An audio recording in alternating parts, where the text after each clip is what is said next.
just started recording. All right, so we are recording now. Luckily, we only missed recording the less important part of the lecture. So hopefully, people can just read the notes and it should be enough. Okay, but apologies for forgetting to record. So we'll only have half of the recording available today, but it will be the main part of the lecture, which will be the proof of this theorem. Okay. I don't think I'll be able to find time to re-record the previous part. So hopefully it should be okay. Good. Let me just have some water.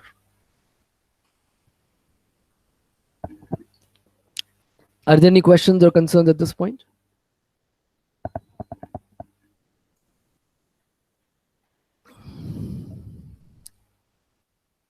Okay. If not, let's begin.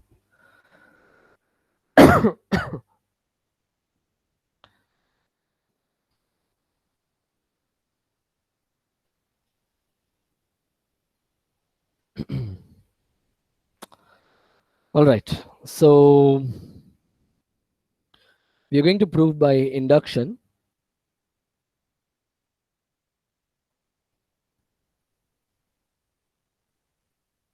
on the number of edges. Okay. So let's draw the figure we had earlier. Let's pick any one edge of the graph, E equal to UV. And by induction, we may assume that the graph G minus E is delta colorable. So for the sake of this proof, let delta be the max degree of the graph G. By the induction hypothesis, let E be any edge.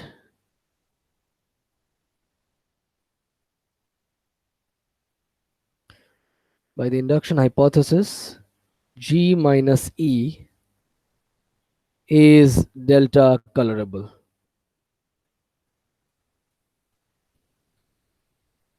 Right? Well, if you want to be very, very formal, you would say it is delta G minus E colorable.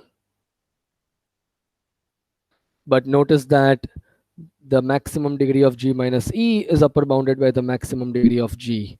So you can also say that the graph is delta colorable, right?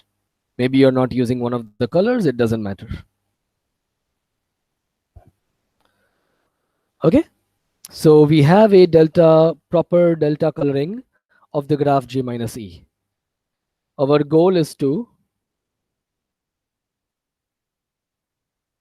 extend. So let C be a proper delta coloring of G minus E. Okay, so our goal is to extend C to a proper delta coloring of G. Okay.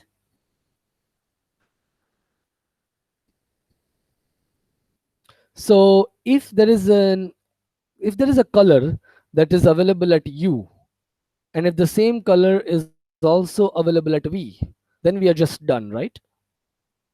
Note that if there exists a color I that is available at U and also at V, then we are done, right? Because then this color is available for the edge E and you just give that color to E and you're done, right? Okay. So now we may assume, now suppose that whenever a color is available at U, um, whenever a color I, let's say, is available at U, then it is not available at V. In other words, it is used at V.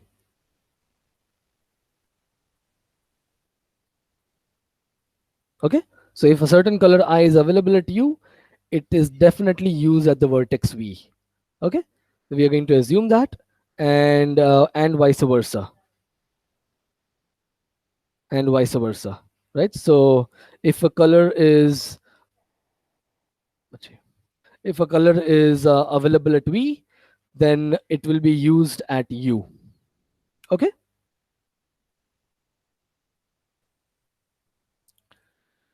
great. Any questions or concerns?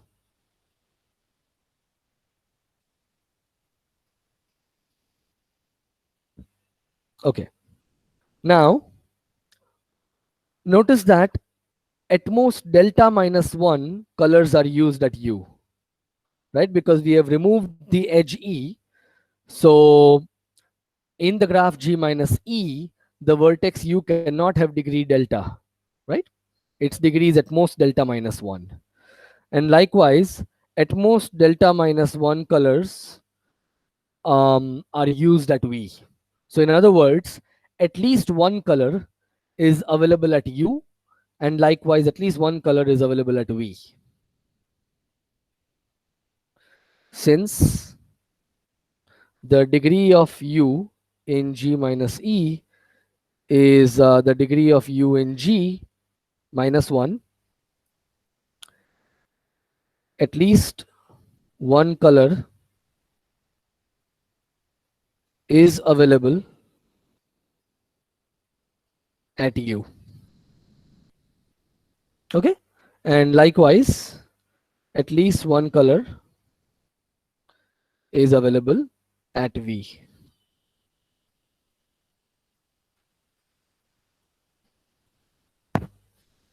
Okay, so if this one color is the same color, then we are in the previous case and we are done.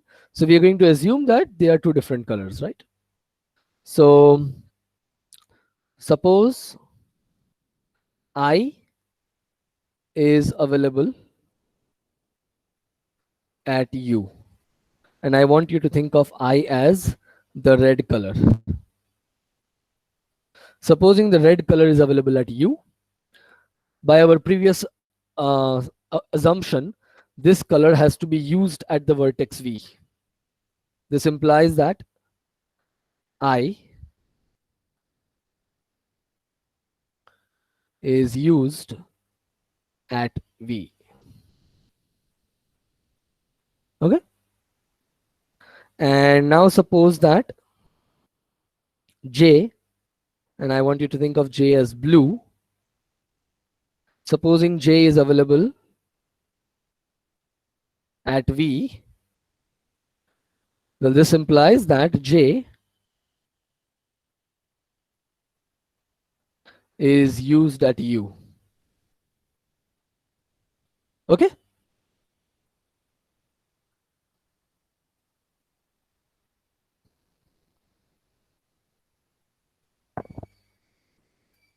any questions or concerns? So let's just make sure we know. So red is used at V and blue is used at U. So red is used here and blue is used here. Okay, and another thing we know is that there is no red here, which means red is available at this vertex, and likewise there is no blue here around the vertex V. Okay,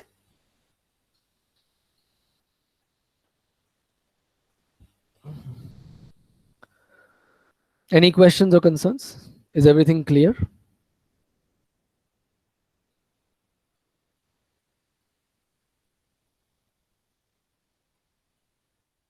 So what we are now going to do is we are going to look at this graph Gij.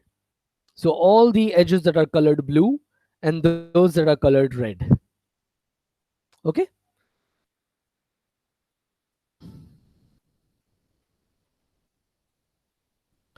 Consider the graph Gij. Okay. So this is the graph formed by the, well,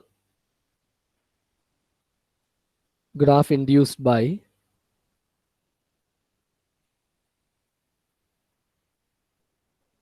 red and blue edges. Okay. Observe that both vertices u and v are going to belong to some path in this graph, right? Because each of u and v is a vertex of degree 1. Either the red color is used and the blue is not used, or vice versa. So both of u and v are degree 1 vertices in this graph. Note that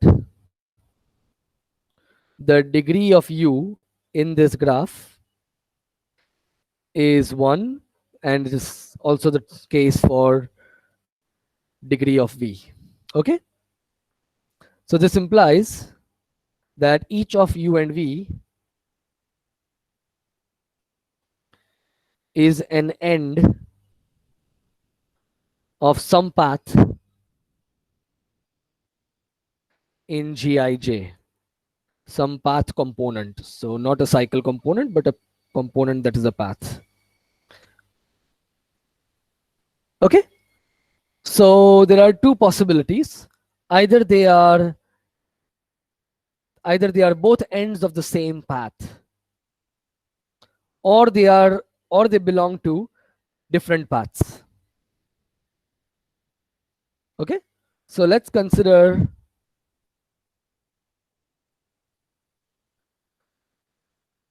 the case where u and v are both ends of same path in Gij. Okay, so they both belong to the same component. So then what does it look like? So we have a red colored edge. Let's try to remember what the case is. So you have a red colored edge starting at V. So then this has to be the vertex V. Okay. Then you have a blue edge, a red edge, blue edge. Oh, sorry. Blue edge, red edge.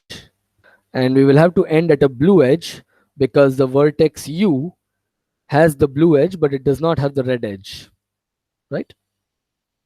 So our graph looks like this. Our path, let me call this path P. Okay.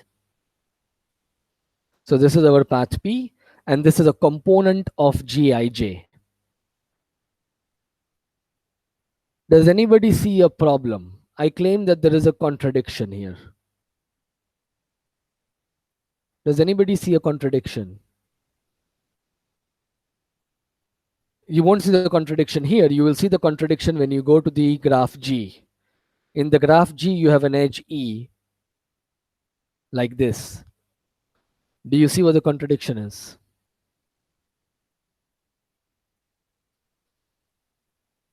Remember, our graph is bipartite. Do you see a contradiction? Yeah, exactly.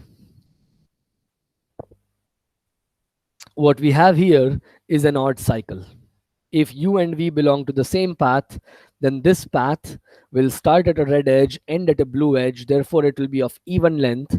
When you add the edge E joining u and v, you will get a cycle of odd length, right? And that is a contradiction because your graph is bipartite. Note that P plus E is an odd cycle, and this is our contradiction.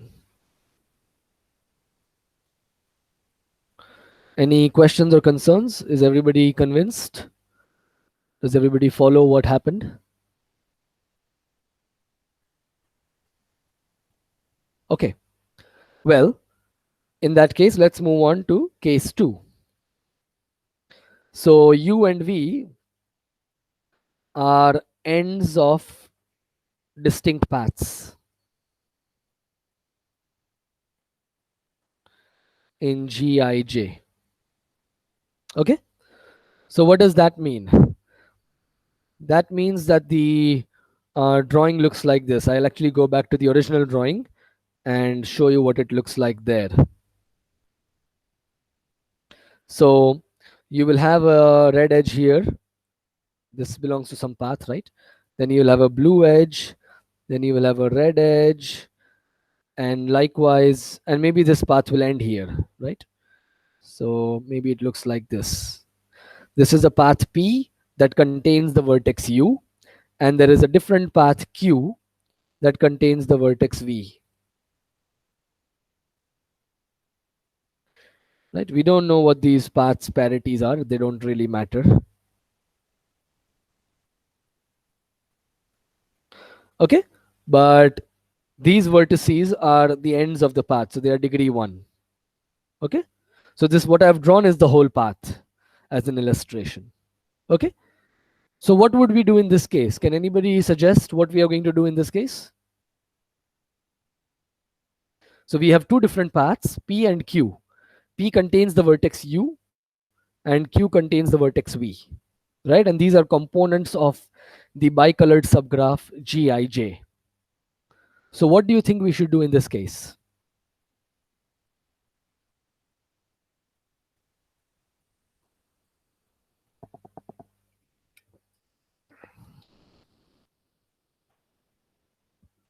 Maybe I should modify the goal, either to extend C to a proper coloring of G or to modify C so that it may be extended. I think that is the correct goal. My bad.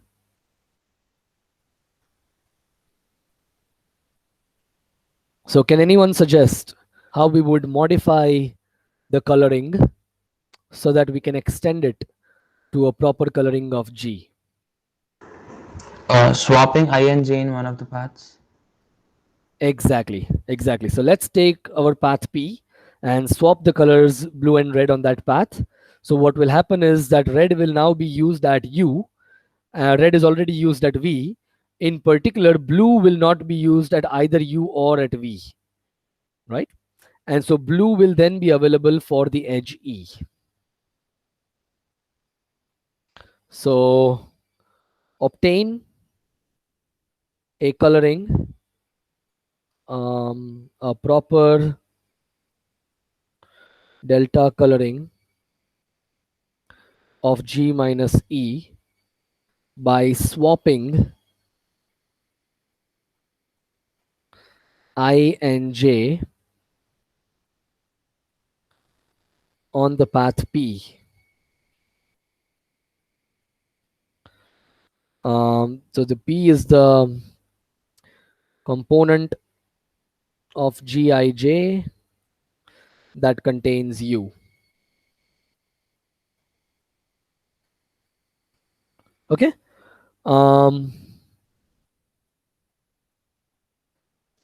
So let's call this coloring C prime.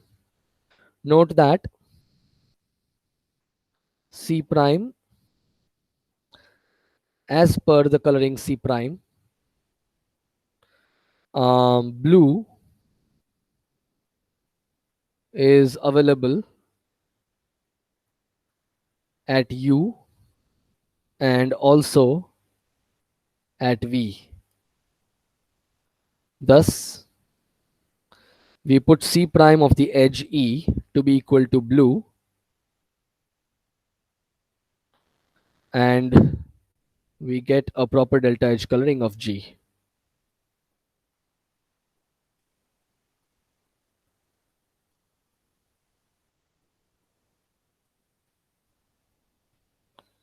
Okay, so that's it. That is the whole proof.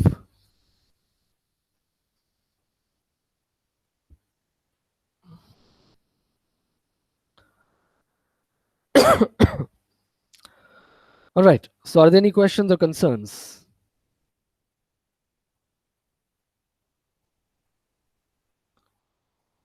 Is everybody convinced about the validity of the theorem?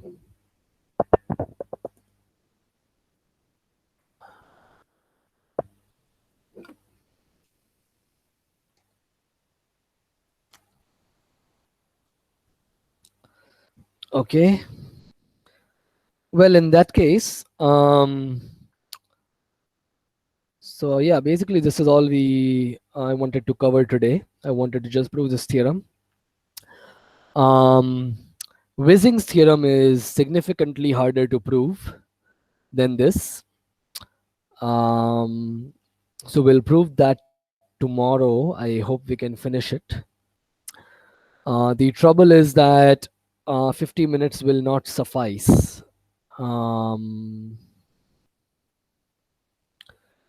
Yeah. So chances are, I haven't yet decided the time after tomorrow's lecture yet. The problem with the 4:30 to 5:30 p.m. slot is that my own health is not that great at that time. So I generally don't feel very good in the evenings. So in the mornings, I'm feeling better. But anyways, I'll send you a message by tonight regarding the timing for tomorrow's lecture. And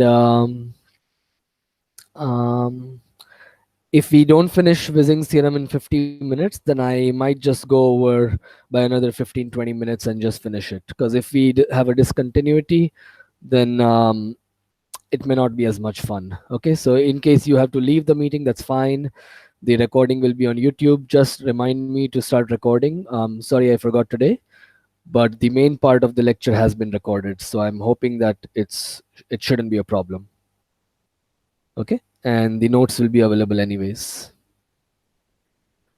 Good. So Wissing's theorem's proof will also be by induction, but it's going to be fairly more sophisticated. So let me just for the time being say next lecture in case I have to cancel tomorrow for any reason. So next lecture, we will prove Wissing's theorem. Maybe I will leave you with one small mental exercise to get you started thinking about the proof of Wissing's theorem. We will be proceeding by induction on the number of edges, but the proof is a more sophisticated use of induction. So what I want you to think of is supposing you have a vertex V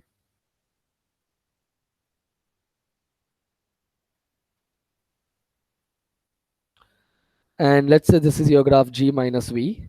So what I want you to think of is the following. Let's say I give you a proper K edge coloring of G minus V. Okay.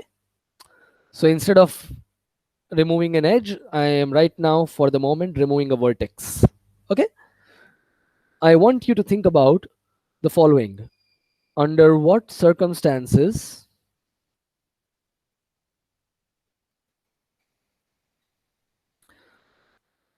can you extend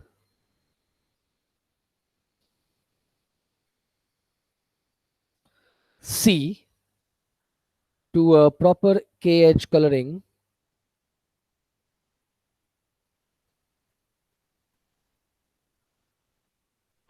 of the graph G? And I'll give you a hint. Well, what I'm really looking for is an answer in terms of bipartite matching. can you, maybe it's not really a hint, it's additional constraint. Can you um, phrase your answer in terms of bipartite matchings?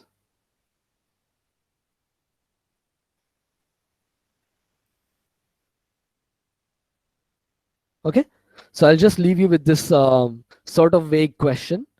You want to use the notion of availability of colors, and then you want to, once you have an answer, try to see if you can rephrase it in terms of bipartite matching. So it turns out that the answer to this question is um, is based on bipartite matching. So if a certain bipartite graph has a certain type of matching, then you can extend the coloring. Otherwise, you can't. And I want you to think about what is this bipartite graph.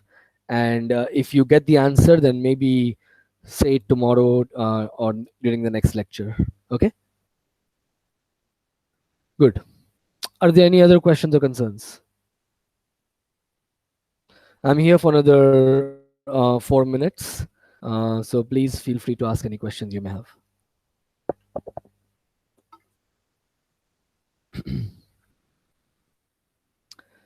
Maybe I'll stop recording.